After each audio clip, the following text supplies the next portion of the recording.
नमस्कार, मैं श्रेया सिन्हा। स्वागत है आपका टेक्निया न्यूज में और अब वक्त हो चला है आज की 10 बड़ी खबरों। भारतीय स्टूडेंट अब ऑस्ट्रिया के विश्वविद्यालयों में इंजीनियरिंग में मास्टर्स की पढ़ाई पूरी कर सकेंगे। भारतीय स्टूडेंट इंजीनियरिंग मास्टर्स ऑस्ट्रिया के 3 यूनिवर्सिटीज TU वियना, TU त्यूबिन और TU ग्रास से कर सकेंगे।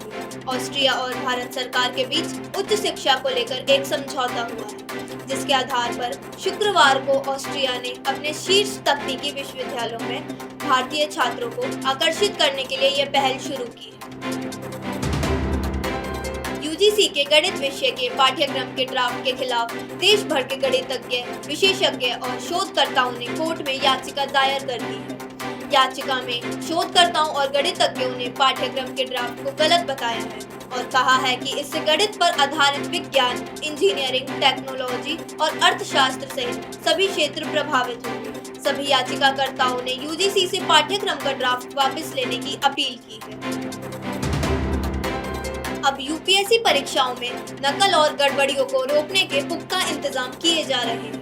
संघ लोक सेवा आयोग इसके लिए अब आर्टिफिशियल इंटेलिजेंस की सहायता लेगा। उम्मीदवारों का सत्यापन करने के लिए परीक्षा में अब चेहरा पहचानने वाले आर्टिफिशियल इंटेलिजेंस का उपयोग किया जाएगा।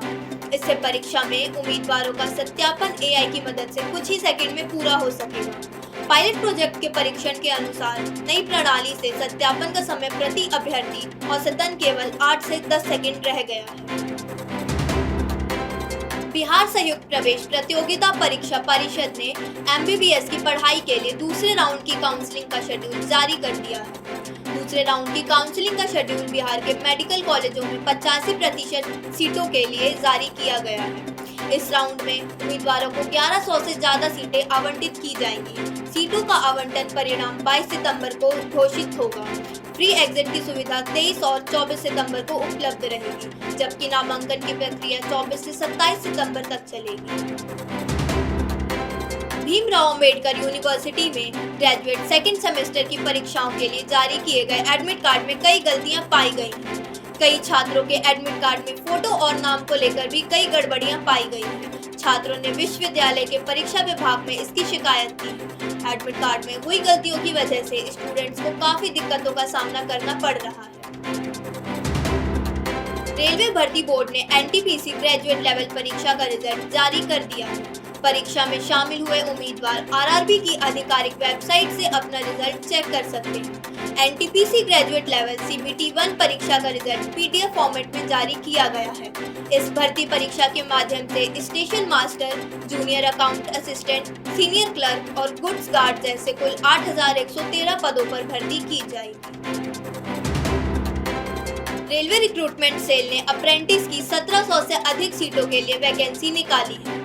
रेलवे में काम करने की ट्रेनिंग लेने के इच्छुक अभ्यर्थी रेलवे रिक्रूटमेंट सेल की ऑफिशियल वेबसाइट के माध्यम से अप्लाई कर सकते हैं। आवेदन 17 अक्टूबर 2025 तक भरे जाएंगे। इस भर्ती अभियान के जरिए RRC के अलग अलग डिवीजन में कुल 1763 अप्रेंटिस के पदों पर भर्ती की जाएगी। उत्तर प्रदेश अधीनस्थ सेवा चयन आयोग ने फॉरेस्ट गार्ड, स्टेनोग्राफर और ड्राफ्ट्समैन एवं कार्टोग्राफर भर्ती परीक्षा की तारीखों का ऐलान कर दिया है। UPSSSC फॉरेस्ट गार्ड की परीक्षा 9 नवंबर 2025 को विभिन्न परीक्षा केंद्रों पर आयोजित की जाएगी, जबकि स्टेनोग्राफर, ड्राफ्ट्समैन और फोटोग्राफर भर्ती परीक्षा 23 नवंबर को आयोजित की जाएगी। भर्ती परीक्षा के माध्यम से कुल 1325 रिक्त पदों पर भर्ती की जाएगी। राजस्थान पब्लिक सर्विस कमीशन ने असिस्टेंट प्रोफेसर भर्ती का नोटिफिकेशन जारी कर दिया है। RPSC असिस्टेंट प्रोफेसर पदों पर भर्ती के लिए ऑनलाइन आवेदन की प्रक्रिया शनिवार से शुरू कर दी गई है। इच्छुक उम्मीदवार 19 अक्टूबर तक इस भर्ती प्रक्रिया के लिए आवेदन भर सकते हैं। परीक्षा का आयोजन 1 से 24 दिसंबर 2025 तक विभिन्न परीक्षा केंद्रों पर किया जाएगा। इस भर्ती परीक्षा के माध्यम से RPSC के शिक्षा विभाग में 574 असिस्टेंट प्रोफेसर के पदों पर भर्ती की जाएगी। राजस्थान में 4th ग्रेड की सरकारी नौकरी के लिए 85% आवेदन ग्रेजुएट और उससे ऊपर की डिग्री धारकों ने किए हैं।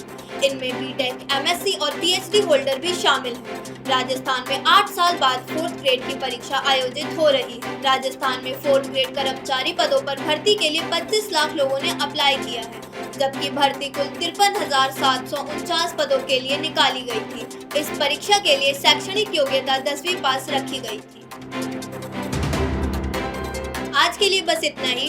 देखते रहिए टेक्निया न्यूज और चैनल को लाइक, शेयर और सब्सक्राइब जरूर करें।